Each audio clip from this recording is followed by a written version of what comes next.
하나님의 말씀을 듣는 하나님 나라의 백성들 가운데 주권자여 왕이신 하나님께서 부어주시는 은혜와 평강이 오늘도 충만케 임하시기를 축복합니다. 아멘. 오늘 말씀 보겠습니다. 디모데전서 6장 1절과 2절, 오늘 두 절의 말씀을 중심으로 보도록 하겠습니다. 1절입니다. 물은 멍에 아래 있는 종들은 이렇게 말하고 있습니다. 멍에 아래 있다라고 하는 것은 소들도 그 멍에를 매기도 하고 무거운 짐들을 지고 있는 사람들을 의미하는데, 성경에 이제 종이 여러 종류의 색깔이 나타나는데 오늘 본문 가운데 나타나는 종은 둘로이라고 하는 그 노예라고 하는 종입니다. 가장 밑에 있는 종들입니다. 노예는 종이라고 하지만은 하나의 소유물처럼 인정이 됩니다. 어느 정도 자유를 가지고 있는 종도 있었지만 노예는 일체의 자유가 없습니다. 그저 그냥 주인의 재산과 같이 움직이는 사람, 움직이는 종이 노예들이었습니다. 이 디모데에서에 보면 그 교회 안에서 각 교회 안에서의 그 형편들과 상황들이 나타나는데, 여기서는 그 노예들에 대한 이야기가 나타납니다. 왜냐하면 초대교회 가운데 노예들도 성도들로 그 안에 많이 들어 있었습니다.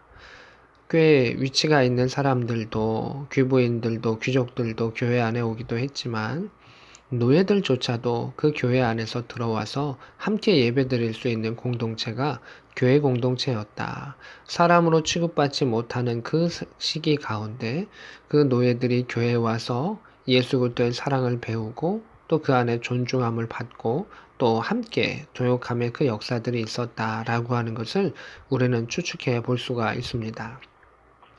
한국교회 가운데서도 이제 신분 제도가 있었죠. 양반들이 있었고 또 종들이 있었고 또 더 밑에 신분들이 있었었는데, 함께 하는 것들이 좀 어려웠습니다. 그래서 신분별로 교회가 이루어져 있는 시절도 있었습니다. 하지만은 그리스도의 사랑 가운데 함께함의 그러한 모습도 교회의 역사를 보면 나타났었던 것을 보게 됩니다.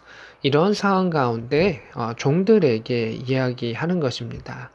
이러한 모습들은 디모데서뿐만이 아니라 곳곳에, 이제 바울 서신 곳곳에 종에 대한 권면, 그리고 상전들에 대한 권면들 가운데 우리는 상황을 엿볼 수 있습니다. 종들은 자기 상전들을 범사에 마땅히 공경할 자로 알지니 이는 하나님의 이름과 교훈으로 비방을 받지 않게 하려 함이라, 이렇게 되어 있습니다. 종들이 상전을 대하는 자세에 대해서 다시금 바울은 하나님의 말씀의 권위에 의해서 권면하고 있는 것을 보게 됩니다. 그 교회 안에서 서로 한 형제와 함께하는 것은 맞습니다. 하지만 그들을 상전을, 그 육체적인 그 상전을 공경해 주어라 라고 하는 것입니다. 존중하고 공경해 주어라 라고 말하고 있습니다. 왜냐하면 하나님의 이름과 교훈이 비방을 받지 않게 하렵니다.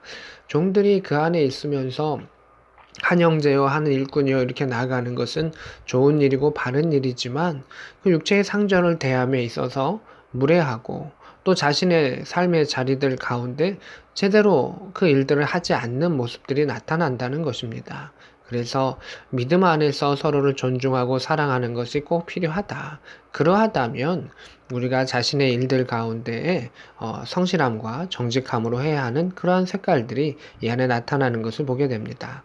종들이 사랑이라고 하는 것 속에, 또 평등이라고 하는 것 속에, 한 형제라고 하는 것 속에 주인을 공경하지 아니하고 또 그러한 일들을 통해서 교회가 세상에 또 비방과 또 눈치를 보게 되는 상황이 이 디모데가 사역하는 에베소 교회 가운데 있었다라고 하는 것을 볼 수가 있습니다.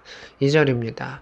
믿는 상전이 있는 자들은 그 상전을 형제라고 가볍게 여기지 말고 더 잘 섬기게 하라, 이렇게 말하고 있습니다. 믿는 상전이 있는데 그 종들이 형제다라고 말하면서 가볍게 여긴다는 것입니다. 이것은 한 번 더 강조하는 것이죠. 공경해라. 그럼 도대체 어떤 일 때문에 공경해라고 하는 겁니까? 라고 하는 일들 가운데 가볍게 여긴다. 대함에 있어서 형제라고 하면서 존중하지 아니하고 진중하게 대하지 않는다는 것입니다.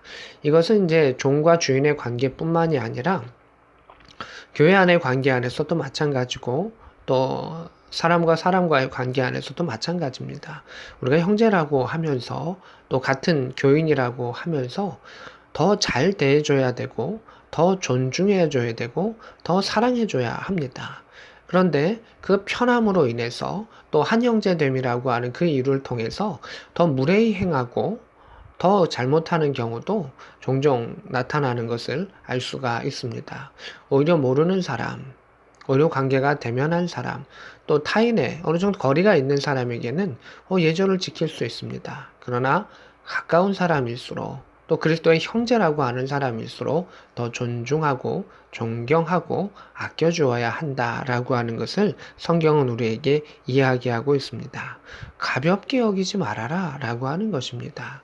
형제라고 하는 단어는 뜨겁게 사랑하고 가족처럼 사랑하고 또 함께 사랑하라 라고 하는 것 가운데 할 수 있는 이야기지 당신과 나하고 또 별거 없습니다 라고 말하는 것이 아닙니다.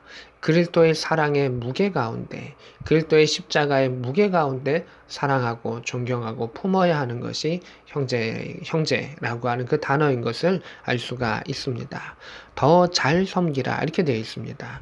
믿는 상전이라면 육체의 상전에게 잘 섬겨라. 믿음의 사람이기 때문에 당연히 모든 일에 범사에 성실하게 해놔야 했는데 믿는 상전이라면 더 잘 섬기기를 원한다 라고 말하고 있습니다. 왜냐하면 유익을 받는 자들이 믿는 자요 사랑을 받는 자임이라. 너는 이것을 가르치고 권하라 라고 말하고 있습니다. 그 밑에 있는 종이 주인을 잘 섬기면 그 주인이 이익을 받습니다. 믿음의 사람이 이익을 받고 잘 되는 것이 교회 안에 좋은 일이 아니냐라고 말하는 것입니다. 또한 믿는 자들이요 사랑을 받는 자들이라 이렇게 되어 있습니다.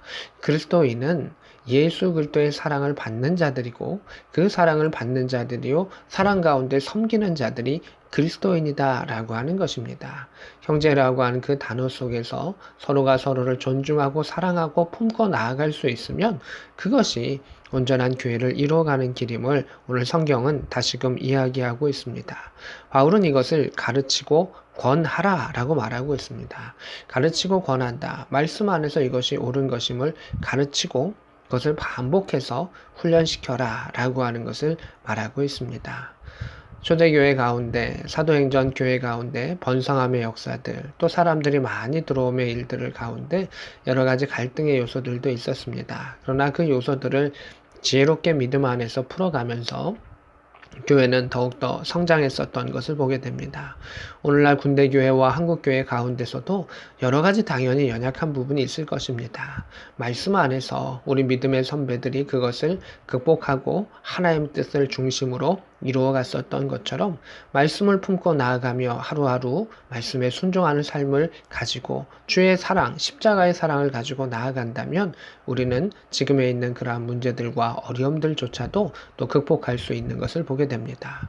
가깝기에 사랑하기에 더욱더 선하고 더욱더 귀중하게 대해주는 우리 믿음의 지체들이 되기를 원하고 그것이 가정과 일터와 우리의 삶 가운데 이루어질 수 있기를 원합니다. 오늘도 주의 온전한 사랑을 표현하고 함께 나아갈 수 있는 복된 저와 여러분 될 수 있기를 우리 구주 예수 그리스도의 이름으로 축복합니다. 아멘.